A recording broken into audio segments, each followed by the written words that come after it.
Welcome to Second Table, where we discuss spirituality, philosophy, and psychology. I'm your host, Winston Janis.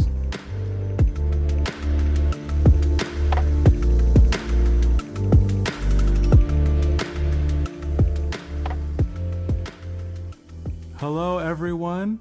Thanks again for listening to the Second Table podcast. I have a very special guest with me today. His name is Chungliang Al Huang, who is a notable philosopher, dancer, performing artist, and internationally acclaimed Tai Chi master. He is the founder and president of the Living Tao Foundation and the director of the Lanting Institute. He's written many books, including Embrace Tiger, Return to Mountain, Quantum Soup, Essential Tai Chi, and the Chinese Book of Animal Powers.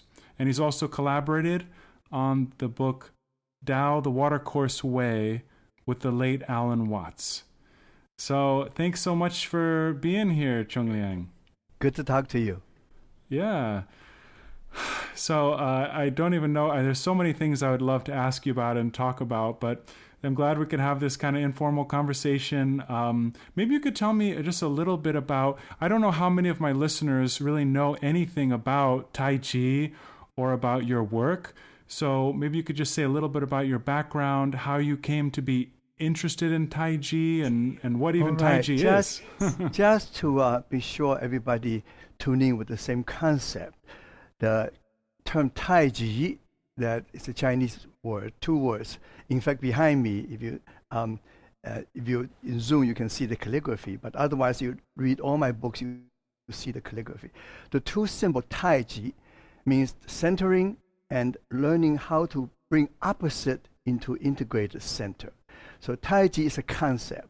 Many people know Tai Chi as Tai Chi Chuan, which is martial art introduced to this country, to the West. People learn Tai Chi not only as a martial art, also for meditation. Sometimes we call it a movement in meditation. It's a much softer way than Kung Fu, but basically it's use the body as an instrument to learn to integrate the opposites, the extremes, to find your centering. So that's Tai Chi. Yeah. Interesting. Yeah, so would you say in a way it's about finding balance and harmony in life? Right. It's a philosophy through the practice we call Tai Chi. Many of you, those people who have been to China, at least have seen newsreel and about China, you often see people outdoors practicing, moving very slowly, some kind of flow. It's a form of Tai Chi. In China, we call it Yun Qi, means allowing the qi, the breath of life through your movement to integrate, to flow. The whole concept is do not want your energy to get congested. And when you congested, your energy is trapped, you become unhealthy. You lose your wellness. So Tai Chi is a healing thing. It's also a practice to make you feel good. And Tai Chi is a philosophy, also is something we practice. It's a good moving exercise, but based on the philosophy of Tai Chi, which is based on the Taoist concept of water, that everything flows. When water is congested, you're in trouble. So that's a basic idea. Yeah, and it sounds like it's something that is so needed in our Western culture and society today, that people are constantly tense, constantly stressed. I mean, it leads into one important question. I'm sure you've gotten this question a lot, but how does this attitude of in daily life, if we want to go with the flow, if we want to follow our energy naturally, how does that fit with having certain discipline or, doing the things that we often don't want to do, paying the bills or hard work, those kind of things? Okay, very simply, unless you are at Walden Pond or in nature, not in a city or urban living, and we have to accept the fact we are unnatural. Everything we do is not according to nature's way. So we are in a way against nature. Everything we do, we have clock ticking, we have to be a certain place, certain time. We put everything into categories. Nature is not like that. So in some ways, we're always fighting nature. And the whole concept is that in order to balance our life to make us feel a little more healthier, so we need to somehow find a way in our busy life, in our very square life, which is really not natural, and to make it a little more flowing. For instance, Tai Chi is very good for practice when you first wake up and you want to tune in to the time of the day. If it's you wake up naturally, the sun rises, so you see the light change. So it's a natural way of flowing from dawn to morning to noon to sunset to midnight. If you follow the rhythm of life, and it's flowing. But most of the time we use artificial lighting, we work strange hours, we lose the flow.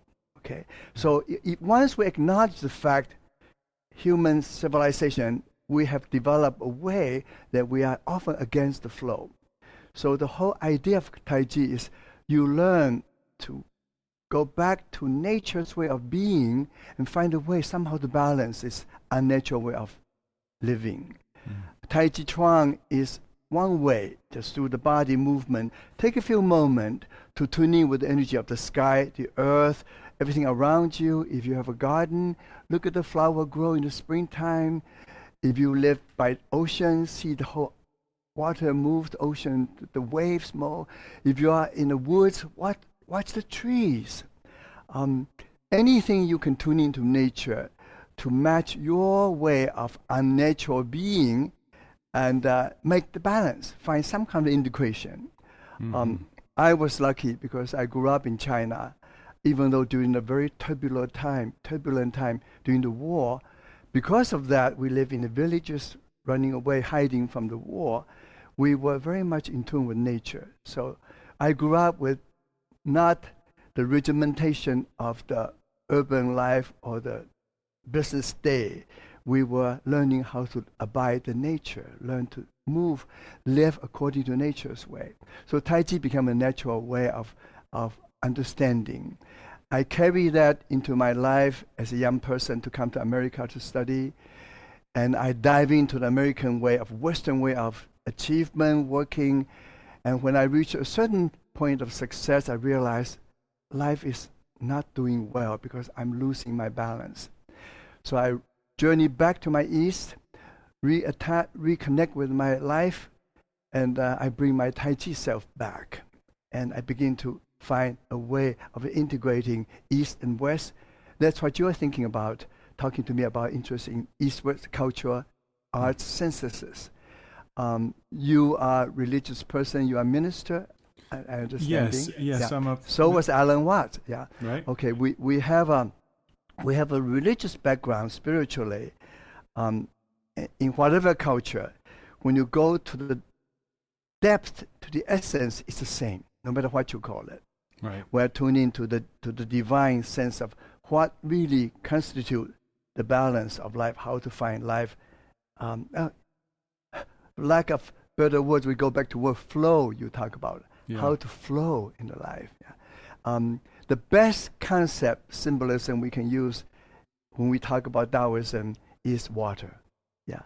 I ask you to read the foreword of Alan Watts' writing in my first book, Water, the Embrace Tiger, Return to Mountain. Exactly. That's the latest edition. But as you will agree with me, a couple of pages, he was able to really talk about using the Western language, English language, able to talk about something essential about what Tai Chi is. So I would encourage people to pick up a book by Alan Watts that I was lucky enough to co-author with him his last book, or my first book, which just read the foreword by Alan Watts, and you have a pretty good sense of what we're talking about.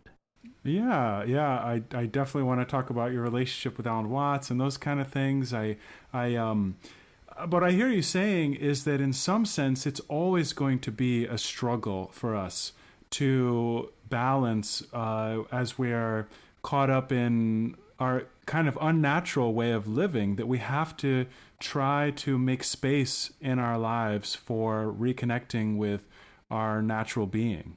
Does that sound fair? First of all, I say to my friends, students, seminarians, just accept the fact we live in a very unnatural world. And it's a struggle. But it's no fun to struggle through your life. So you have to find a way to dance it, to Yeah. make the struggle, change the dynamic a little bit, make the dynamic into a flow. And you learn to dance, you learn to allow the energy not to get congested. So by doing so, you become healthier. Your well-being change. Yeah. Observe nature, observe the way the morning, noon, and night, the flow, and 4 seasons, and look at how water flows, and try not to make congestions happen in your thought, in your spirit, in your feelings, in your physical being. We in the West, we go to work out. We need to pump up our energy. We want to be strong. And that's great, but we also need to learn how to not have congestions. Sometimes you work so hard, you have bulks, you become muscle bound, which is not the idea of flow at all. Right. Okay. Yeah. And you may have strength, but you are not really flowing. Can you imagine a muscle bound muscle man trying to dance? It doesn't quite look right. Yeah. Right. And everybody thinks dancers are strong, but they have fluid musculature. They don't build bulks. Yeah. That's why I became a dancer after I came to America. First, I became an architect. Then, by chance, I became a dancer because I love the flow of using the body. And later, when I reconnect with my Tai Chi origin, I recreate a kind of Tai Chi dancing, which became part of my life. And by doing that, I journey back to my East, coming back to my West. I integrate and bring my East-West self together into one coherence. And I abide to that principle, trying to find some kind of nature's way of finding a constant balance to make turn the struggle into a dance. Mm-hmm. Right. So there's an art to it. Right.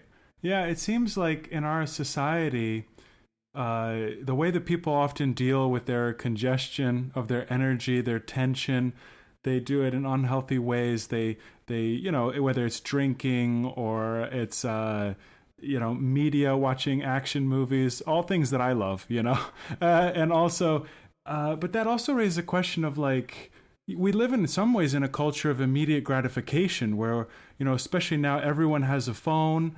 And, they might think like what it means to go with their flow. They think, oh, just gonna, everything, it's all designed to grab your attention and suck you in, It's like a new problem in some ways. It's too much. Too much information, we lose the understanding of knowledge. Too much knowledge, we lose the wisdom. Yeah. We overdo everything. And we want to more. More is not always better. Sometimes less is more.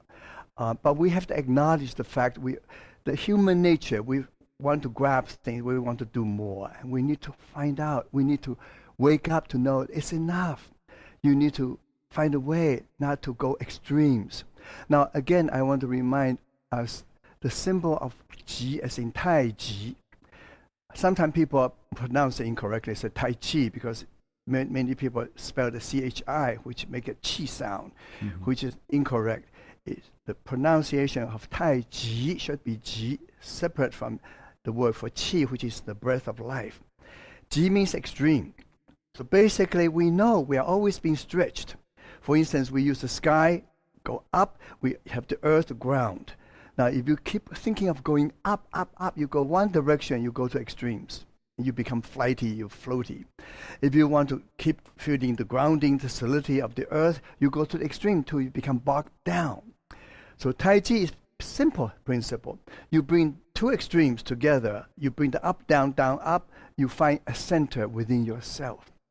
So when you do Tai Chi, you go up a lot. Also, you keep coming down.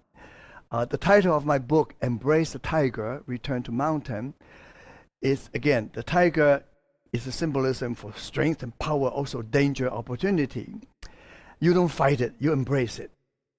And you bring it into yourself. You deal with your own struggle within. And if you want to go high, you want to reach every mountain, but you got to come back down. You have to return to the place you call a mountaintop, because then you are solid. Otherwise, you're always reaching further away. You are not really grounded. Then you lose your grounding. So always go using the 2 extremes to find the circular motion, to find a center within yourself. That's a Tai Chi principle. Yeah, it's interesting when you talk about it because I interviewed this philosopher who he loves the philosophy of Hegel, and he kept talking about how he doesn't even like the yin yang symbol, and believes that at the core of reality is actually a contradiction or a struggle, a conflict of some kind. And so we were kind of going back and forth about, because I like the philosophy of sort of balance, but the way you're talking about it, it almost sounds like it does involve a natural kind of we're always somehow struggling with reality, and part of the growth is to find some way to harmonize. It's like We are more comfortable with exactly black and white different. Night and day, we use the and in between, or the contrasting ideas. It's more comfortable to be exactly, to know what is not. But if you really go deeper into philosophical investigation, you realize truly the yin-yang is not Chinese. Yin-yang is a universal concept. Chinese happen to find that, make a symbol out of it. But even for now, I think everybody, no matter where you are, yin-yang symbol has become a universal symbol. It's not just Chinese. I often remind people, because my students, seminarians are from all over the world. I travel all over. And I always remind them, Tai Chi is not Chinese. You don't have to be Chinese to understand nature's basic concept. Tai Chi is a borrowed sound from China, but now we have adopted into our own language. Now, Tai Chi is a movement. It's not, when you look at Tai Chi as a static symbol, then you can argue about it. When you said certain philosophy don't even like the symbol because the idea of flowing never quite bogged down into what is black, what is white, it's uncomfortable for many people. Okay, it's like we live in square houses because we like the angle, we like the 90-degree angles. We know east and west, south, north exactly. But if you look at nature, you see bird nests, you see igloos, you see yurt, all the primal nature. They live in circular space. They like the feeling of being in the center, not only looking at one direction in contrast to the other direction. But modern society, civilized people tend to enjoy exact squareness because it's more comforting to know exactly you're facing east or south or north. Okay, yeah. We want to know exactly which direction we're going. We are not comfortable with circular motions. We don't know where we are because we also go forward. We don't know how to come back to find our center again. Right. But once you experience Tai Chi philosophy in a universal sense and dance a little bit, your body intrinsically understands it deep inside. And you stop arguing emotionally or intellectually or spiritually with words. Words are only a vehicle to talk about it. When I talk to you, I'm using your language. It's my second language. I make up words sometimes. After so many years, I still get genders confused. I still get past tense, future tense. But it's a vehicle. It's a bridge to across. Eventually, the best language is a physical language. Is shaking hands to each other, if we can do it again. Smiling each other, from one human being to another, regardless your race or color of your skin and your country. It's a communication we need to flow back and forth. Again, give and take is a Tai Chi concept.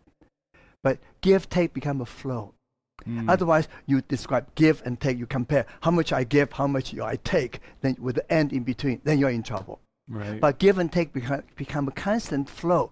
You don't stop and figure out who does more, less, and you don't argue. You just keep having this exchange, which is true yin-yang Tai Chi symbol. Yeah, yeah. Does it make sense? Yeah, absolutely. But you have to feel it. You have to literally do it. Yeah, we're talking now with language, but if you do Tai Chi with me, and right now, if you can see me, you can see me, but if you only hear me talk, you can see me talking, my arms are going back and forth with you. I'm sending my energy to you, I'm bringing your energy to me, even though it's virtually, but we are give and take, exchange this way. Yeah. Not you are there, I'm here, separate. Okay? Right. Yeah, yeah, it all makes a lot of sense. It's all fascinating. I mean, and you've just had such an extraordinary life. I'd love to hear a little more about, you know, so all the fascinating characters you've met and the things you've done. Like, my father, he was a big fan of the Green Hornet show. Uh, I think I heard that you were on the show I or was part. only in one segment, but I was the lead actually, but I didn't get to do Kung Fu. I had a wonderful time, few weeks with the show with Bruce Lee, so I had a good story to tell about Bruce Lee. Oh Yeah. yeah. Okay, let me quickly just give you a little quick biography. Yeah. Maybe this also my journey can make sense to the listeners. I grew up in China, as I mentioned, during the war. For first 8 years, we were in the country. So I was very lucky. I absorbed the nature. And after the war ended, we went back to the city. Everything changed. It's a whole different life. And then, of course, China, many of you know, we have civil war again between the nationalists and the communists. Then my family moved to Taiwan again. And from Taiwan, after my first year in college, I came to America to study. At that time, Taiwan is so small island. As a young man, I gotta come west. So, and I tell the story because in Taiwan, Western movies and MGM movie musicals came to, and we begin to understand about the West through movies. And I love Jim Kelly, Fred Astaire, and all these MGM movie musicals. And I love to move, so I want to be a dancer. So I try to. Someday I have to go to Hollywood and dance with these people. And that's how I came to America. And I came here to go to college. I studied architecture. And during school days, school years, I started dancing. I was good at Kung Fu and Tai Chi, so I became pretty good dancer naturally. So in fact, I may be one of the very few, maybe the only Chinese dancing the lead in movie at the musical Oklahoma, Curly. Yeah. so later, of course, after my job and you mentioned about interesting people, the big first break was I was in a rehearsal place just by chance met Sammy Davis Jr., the entertainer. Yeah, I saw a YouTube video. You told that story. Yeah, well, he was looking for a Chinese to dance in his one-man show. At that time, Sammy was marrying a blonde Swedish starlet named May Britt. And he wanted to tell the world and the racial difference, culture difference, and the color difference is not about love. So instead of fighting for racism and prejudice, he was using his show to say that we are all the same. So he was very smart. He picked 5 dancers with 5 different colors, different nationality, to go on this tour with him. I was in the right place at the right time. He picked an Asian to go on tour with him. And after dancing with Sammy for 7 weeks and having fun, I couldn't go back to the drafting table anymore. So I shift my gear. I go study choreography, dance. Went to New York. I started a whole journey, become a professional dancer. I had my own concert tour. I had my own company.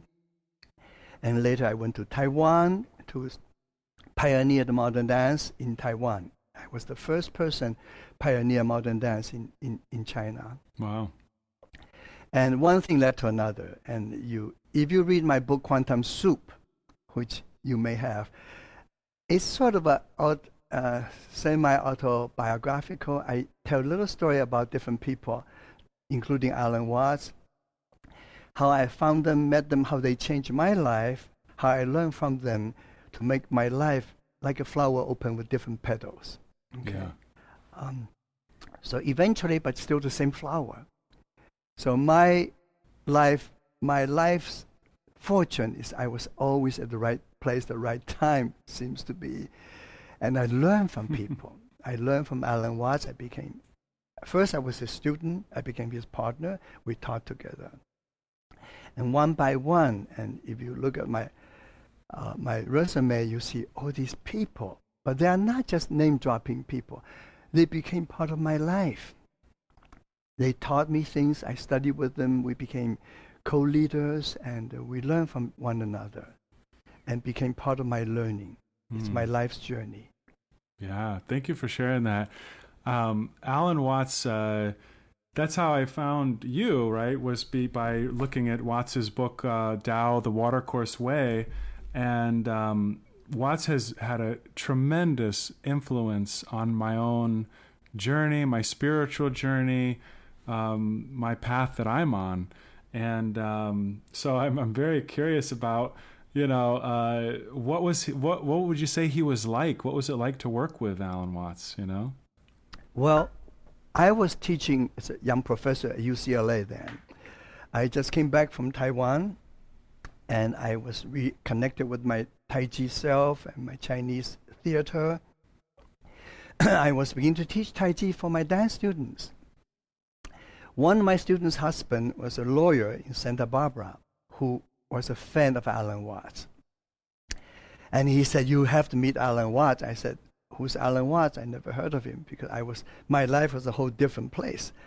And he said, "Oh, you got to meet him." So he gave me one of Alan's book. You may know the book called Psychotherapy East and West. And I said, wow, a Westerner write about Asian concepts so beautifully. I have to meet this guy. And my friend said, "Oh, easy. I'm organizing a seminar for him in Santa Barbara this weekend. Come as my guest. I introduce you to Alan Watts." So I went up to Santa Barbara from Los Angeles, and we met. Immediately we connected, and he asked me to teach with him. Next thing he said, "Oh, next month I'm teaching at Esalen Institute in Big Sur." I said, "Where?" "Never heard of Esalen."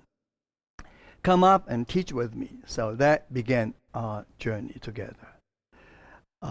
And then he helped me with my reluctance with my language. He asked me to write about it. And I did, "No, I can't write about it. It's not my language. I dance, I do, but I don't write." He said, "Just write." Okay. And I actually refused to write, but a mother and son publisher came to my seminar in Esalen. So they asked me to write a book. I said, no, I don't write a book. So they sneak a tape recorder next to me for 3 months, followed me all over, transcribed 300 pages, and said, "Well, we think it's good. We should make a book out of this." Alan Watts liked it too, so he wrote a foreword for me.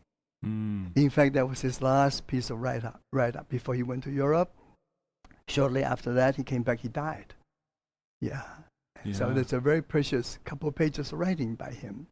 Yeah, absolutely. So he just he didn't accept no for an answer. He just thought you should just write and go for it.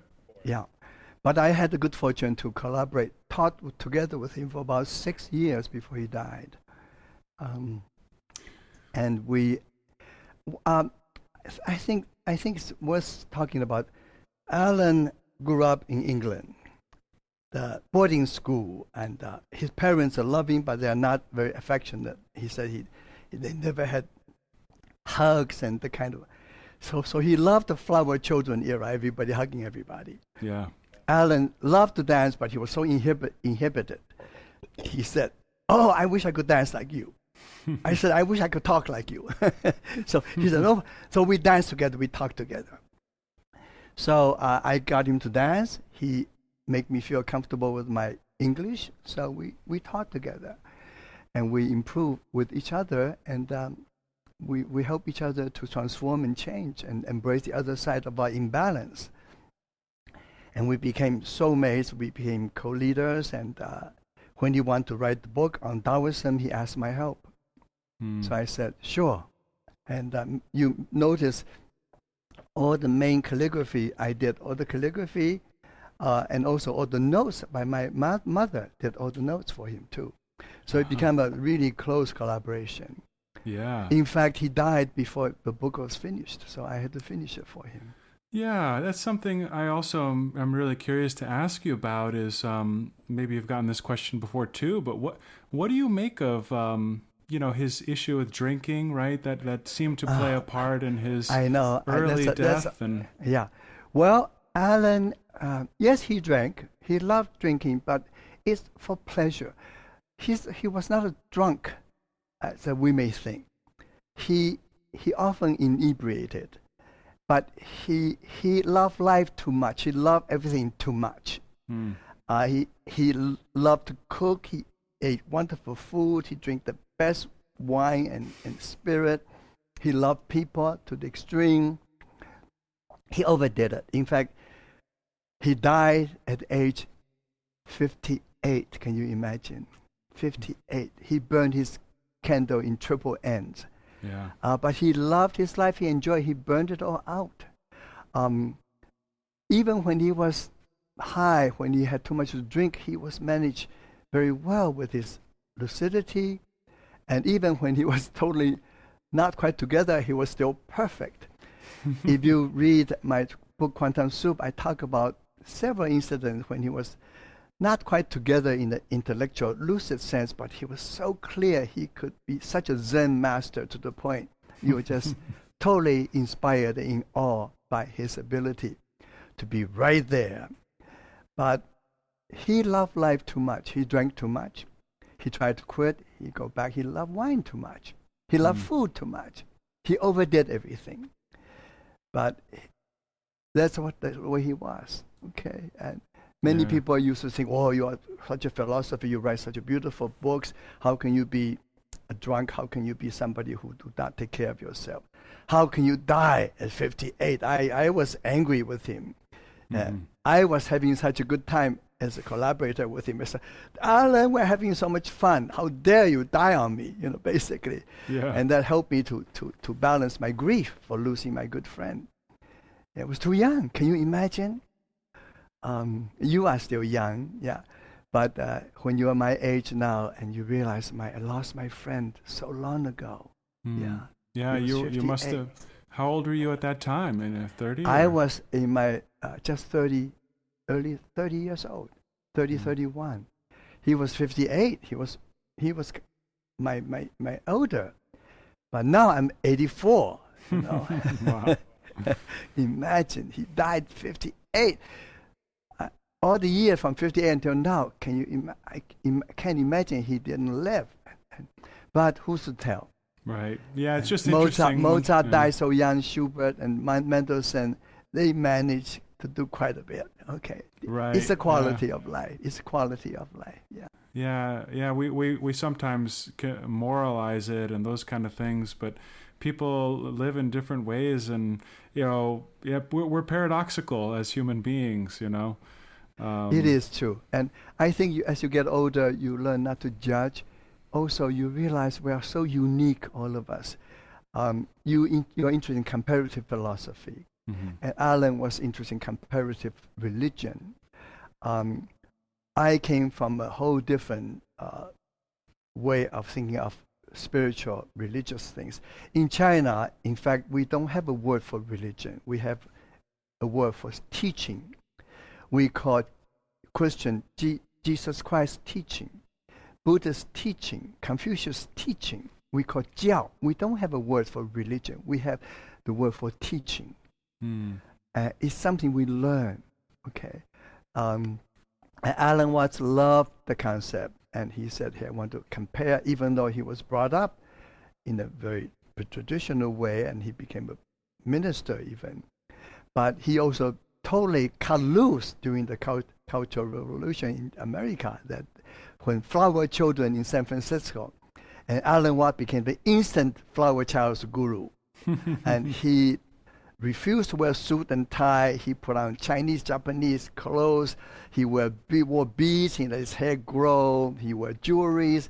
He just cut loose, because when you went to boarding school in England, when you came from that culture, and finally you go deep and the wild self came out. He wanted to dance. He wanted to hug people. He wanted to have a good time. And he was at the right time, the right place, become the guru at that time. He was the biggest guru at that time when I met him in the Bay Area. Yeah, and he also, even though he, like you're describing, he was always about having fun and going with the flow and drinking and food and everything. He also, would you say that he was also disciplined in some sense? Because with he was his disciplined writing as far writing. Go to his writing. One of his early book called The Meaning of Happiness. I think he wrote it in his early 20s something. And in fact, he loved to tell the story. When that book came out, when he was so young, the critics didn't like the idea of somebody so young dare to write a book called The Meaning of Happiness. The review came out like this: the mountain roared, then came a mouse. Alan said he was devastated by that review. But years later, when he became so famous, they reprint that book, and he got a brilliant review. He was a brilliant young person. He joined the Buddhist Society early with Christmas Humphrey in England.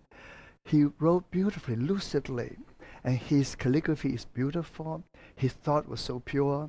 He was a genius as far as tuning into the concept of philosophy of life. He was able to be so mature, so lucidly wise, so early in his life. But there's one dimension of him. The other part of him, he was retarded because he never able to really experience proper growing up in a balanced way. He became such an important person intellectually, spiritually. He married too soon. He had divorce, but he knew. He said he wrote a book he wanted to publish, all about a fake guru, and that he wanted to use the idea of a gurumanship, but through that you learn about life. Sometimes you have to play the game. And he knew who he was. The beauty of Alan Watts was he knew who he was. He was learning, he was struggling in his way, but he was enjoying his learning so much. He was gregarious, loving, and he gives the best party. He cooks the best meal for his friends. He takes you to the best restaurants to share. He brings the best wine to share with you. He loved life. He loved life. People knew him, loved him. What do you think he would think of the world today in 2021? What life is like now? He would be so devastated to know that how can we turn into such a divisive, so untidy, so unflowing energy of people split in such a divisive way, especially now in America. But he will also encourage people to say, just wait and see. Nature has its own way of turning around. Do not judge too soon. Do not blame the other side. Just because you are blue, don't blame the red. Red, do not blame the blue.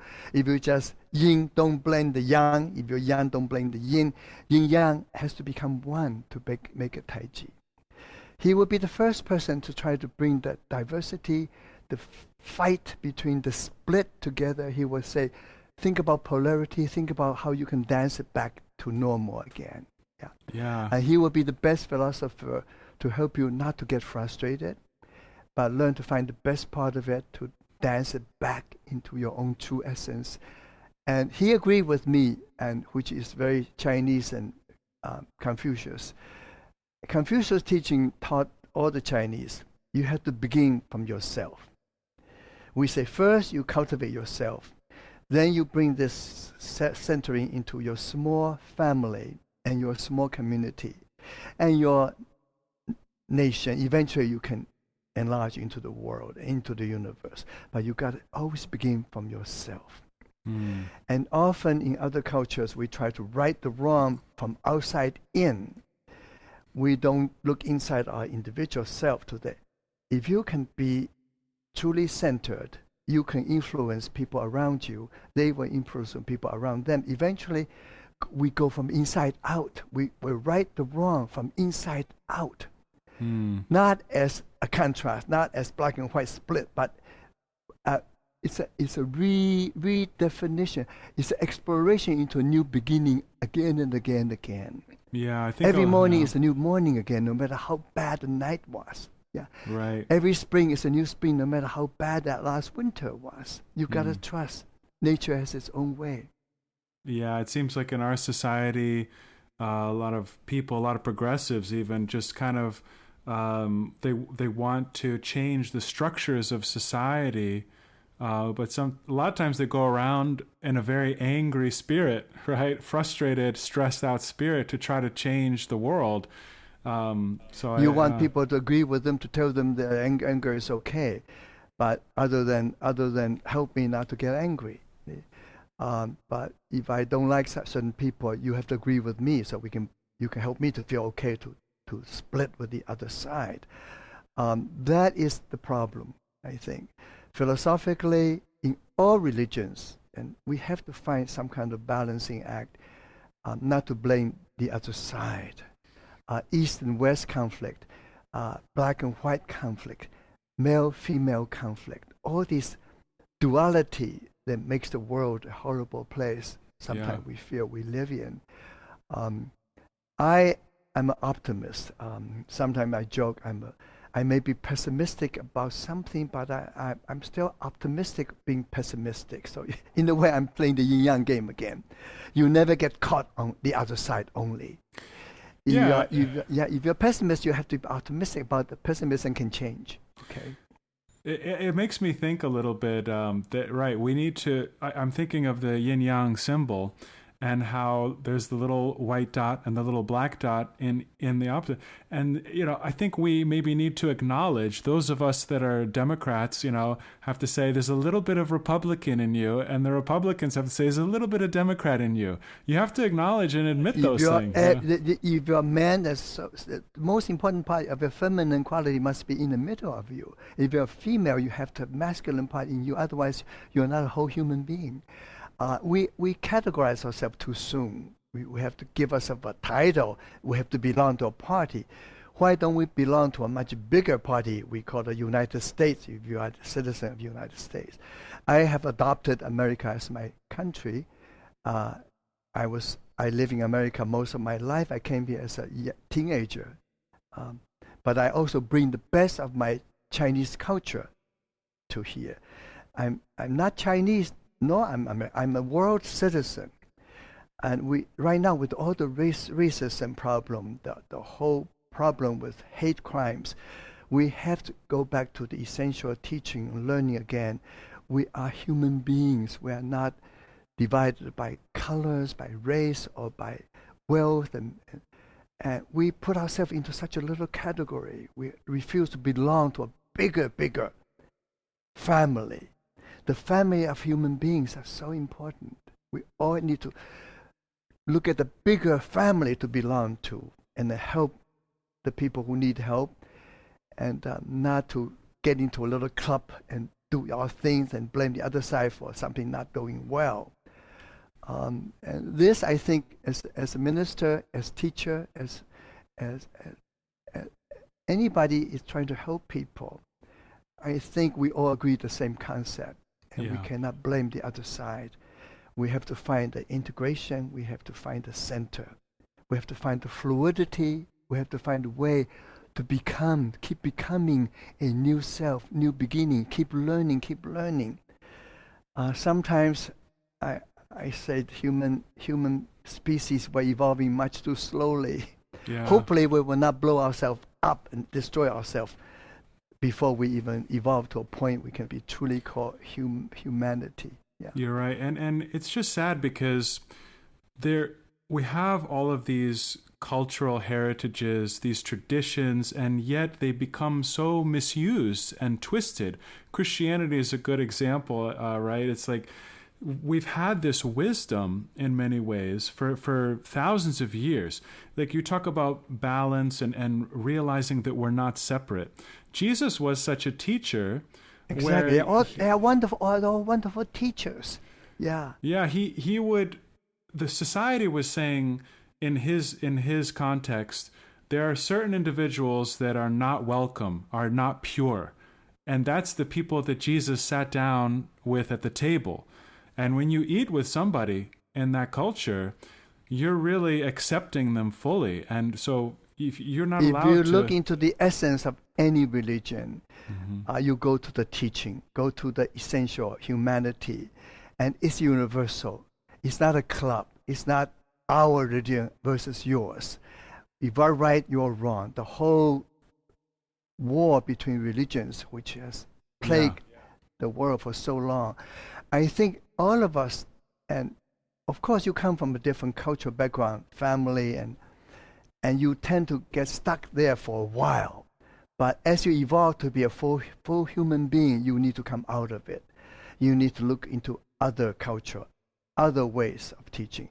I mentioned to you Houston Smith, which is a wonderful teacher for me, and his parents were missionaries.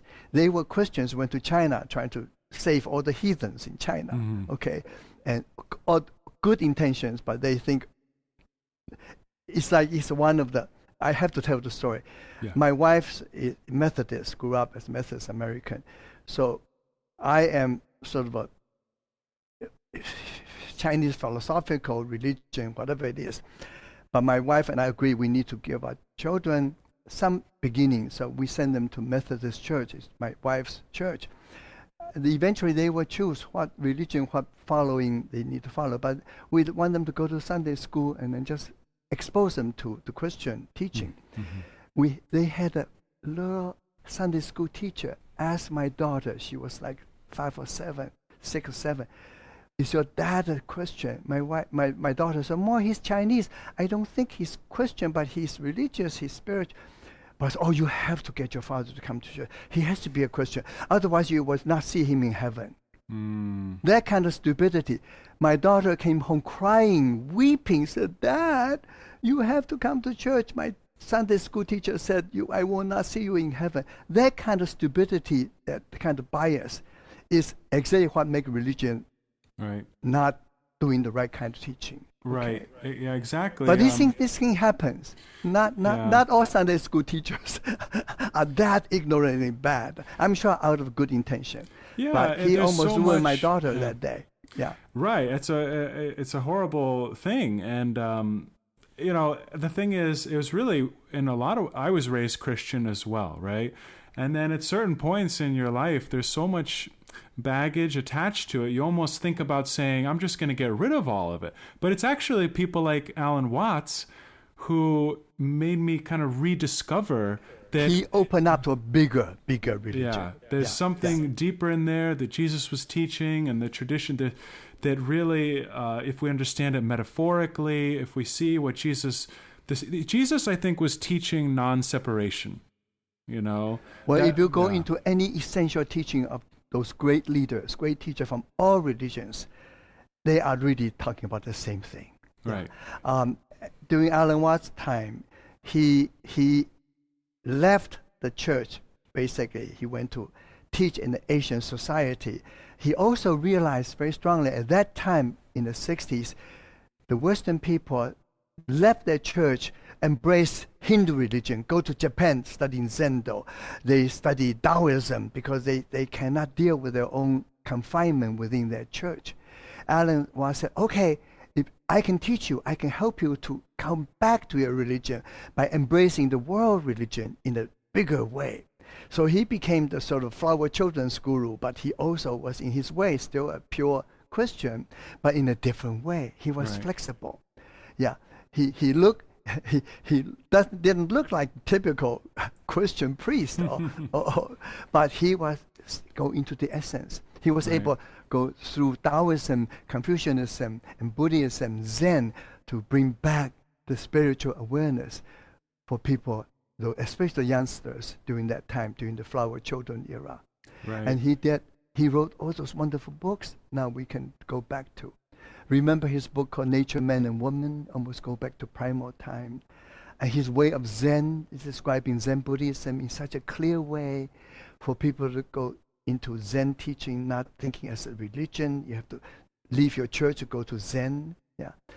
And he taught people how to meditate. Also, he said, you don't have to sit hours and hours. He said, Alan Watts used to say, I'm like a cat. When I see a mouse, I run for it. I don't wait until the Roshi tell me it's time now to get up. My leg gets numb. I get up and stretch my leg. Yeah. I also want to meditate. I want to sit and meditate. I also know sitting too long is unnatural. I get up and dance. Okay. Mm-hmm. Everything is flexible. Each person needs to find their own way to go to the same place. Eventually, we all meet there. Okay. And we are not so different. We are not so different. If we just open our heart, open our mind, we can be happy human beings. We can help one another to find the joy of aliveness. Joseph Campbell said, less and less about the meaning of life is about how to being alive. There's another super intellectual, okay? And I used to be so intimidated by him, but he said, listen, your Tai Chi movement, you're doing the hero's journey so beautifully, okay? You're learning, teaching people how to be alive, not only talk about the meaning. And he says, I can write books and books and books. And I know because I used to be an athlete. I used to play music. Joseph Campbell ran for Columbia University. He was one of the best runners. He used to play saxophone in the jazz clubs. And his wife was a famous dancer. He taught with me, we dance. And we talk philosophy, we talk mythology, we dance. Yeah. So everything got to come together. All the flower petals must open to find that true blossom. Yeah, it reminds me of what Watts was saying in the Tao, the Watercourse Way book about how one of the keys is to realizing that there's no way to really deviate from the Tao, that it's all nature. Even though at the beginning we were talking about how so much of what we do is unnatural, which is true in a sense, Watts was also reminding us that everything that is happening is we nature. Are naturally unnatural, unnaturally natural. It's all round and round. See, that's what the Yin Yang Tai Chi is all about. And we never get trapped on one direction and get stuck there. Okay. In the basic teaching I do, we warm up from 4 basic movements. We go up, we come down. We go forward, we come back. We turn left, we go to right. And we always go back and forth. We need to learn to integrate, find a true center by not to get separated by duality. It's such a basic principle, but so difficult to abide, especially you get trapped into intellectual dead end. When things get trapped, you need to get up and dance, I always say. Okay, and we love to explore ideas. But there's 4 lines from T.S. Eliot's 4 quartets, so beautiful. It says, we shall never cease from exploration, but at the end of our exploring is to come back to the place where we started and know the place for the first time. I'm paraphrasing it. Yeah. But basically, we're always exploring. We're always trying to find something new. But eventually, we all come right back to where we started. But we will see it differently, as if we discover for the first time. Every spring, where you are now, it's like us. You're a little colder where you are. In Midwest now, in Illinois, snowdrops are coming out. We see green shoots coming out of the wintry dead garden. New beginning all over again. Yeah, we got to realize a new beginning constantly. We do not end anywhere. We do not have solid definitions. We do not have absolute something. We always say maybe, perhaps, what if, and a new awareness, new understanding would dawn on us. In Zen, we call this sudden enlightenment, satori. Wow! Suddenly you see something differently. There is aliveness. There's new birth. New beginning all the time. When people don't know how to do that, they're dead. They're really aging. Yeah. They're not able to sage. You have to put an S in front of an aging, so you can sage. But S is inside the yin yang sign. See, yin yang sign is not a straight line between black and white. It's the S shape revolves all the time. That S make you a sage. You are saging, not aging. For us who are 80-some years old. My contemporary either or dead already or my age looking old. And every time I look at New York Times obituary, somebody I know, or even younger, are no longer with us. But you don't get old in your spirit. This body will be used up. We all get used up. But you got to keep that childlikeness. You don't become childish again once you're an adult. But the childlikeness, the sense of wonder, you got to keep in order to keep exploring. Otherwise, you stop learning. Yeah. I think your podcast, I saw a little bit of your previous thing. I see your themes. It's so good to explore things with different people and hear their ideas and share your ideas and say, aha, I didn't think about that. Oh, wow, what a nice way of thinking about this. So you're always learning something new from other people. Yeah. You know, like I said, the message of Christianity, I think, has in some ways become obscured and distorted. And I want to, like Watts, I think, tried to do, to remind people of the universality of the path. But, you know, like you said, I think we are just so heavy on our heads. And our culture, we need to kind of learn to be in our hearts again. You know, it's like in this, in the book, you were kind of writing in the foreword for Watts's Tao, the Watercourse Way, about you were dancing up the hill with Watts, and he was saying, you know, all these noises. We're making gibberish sound, like a kid making joyful noises. Yeah. And then, we gibbered and danced all the way up the hill. Everyone around understood what we were saying. Alan knew, too, that he had never, not in all his books, said it any better than that. That's right. Alan Watts said, I fall in love with my words. I think I've said it, I know it, but I don't. I have to forget about how good I am with words. You help me to dance. And I said, you help me not to worry about words, have depend on what I say correctly. So we sort of help each other to find that childlikeness, that sense of wonderment again and again. If we can, as teachers, as human being to human being, to help one another to continue to rediscover that aliveness. I want to, at the little time we left now, suddenly I realized we have talked for an hour. But I want to quickly support you with a few other things. You talk about my books. You mentioned the main books, Embrace Tiger, Return to Mountain. That's my first book. And then Alan Watts' book I did, which I'm very proud I could do that. But my favorite book is my book, Quantum Soup, because it's with a sense of humor. Yeah. The subtitle is called Fortune Cookies in Crisis. I use the Chinese word for crisis, means danger, opportunity. I use that book to talk about little stories. All the people I've met, I've learned, including my children, my companionship, my marriage, my parents, everything, all these important people I've met. Not about how important they are, but about what I learned from them. Most recently, I learned from my 8-year-old granddaughter, who is now 13. When she was 8 and still very much grandpa, you know, teach me how to do Tai Chi. I want to dance like you. I said, sure. So I taught her how to do Tai Chi. And she was like a child, absorbing and did it so beautifully, so innocently. My daughter, her mother, just took a few snapshots of her going through the movement. And I just did some drawings, some simple words. I made a nice book for her to remind her to practice.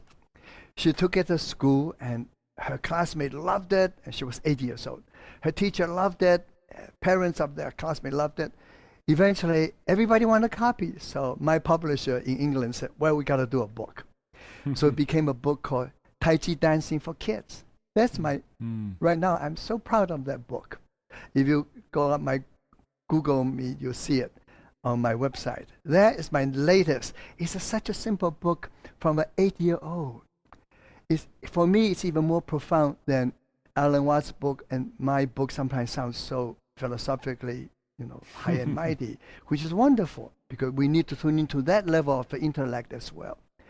But to go through an 8-year-old's way of learning, all the mothers and grandparents, all the parents are loving that book to read, to do it with their children, their grandchildren. So for me, it's the latest way to go back to the childlikeness that we talk about. Yeah. Even further, quickly, before we close, her mother, my daughter, is also a psychotherapist working with autism children, with many children with difficulties.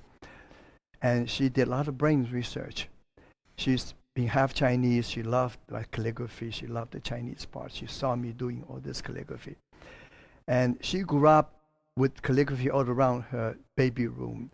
When she gave birth to my grandson, she had me do all the calligraphy in the birthing room. And we have this belief, the visual concept of symbolism help the brain function. And the same way people used to believe if you listen to Mozart when you're pregnant, the kids will be brighter and smarter. Because so in some ways, there was research done for kids looking at bright colors, seeing wonderful designs, actually enhance the brain development. Wow. So we made a book called Chinese Symbols for Baby Brains. So I'm going the other direction. Okay, I'm not writing book with more profound or more sagely teaching. I'm going back to babyhood, symbolism, and the 8-year-old little girl learning to discover Tai Chi and share with everybody. So I would like to use that as sort of closing with you. Yeah. And from an 84-year-old person, being a child with you again, and enjoy my conversation with you, sharing with you all the sagely wonderful teachers I've known, late, past, and current, or now. And now my students, younger generation, are my teachers. My grandchildren are my teacher. And you are there. You are at least younger than half my age, at least. Okay. And I'm learning from you, with you, today as we converse. And stay in touch, okay? You know how to find me. I'm very honored that I got a chance to speak with you. Thank you so much for your time. I'll put that in the show notes. You're most welcome. You're most welcome. Let me know, and let me know how I can let my network know how to listen to it.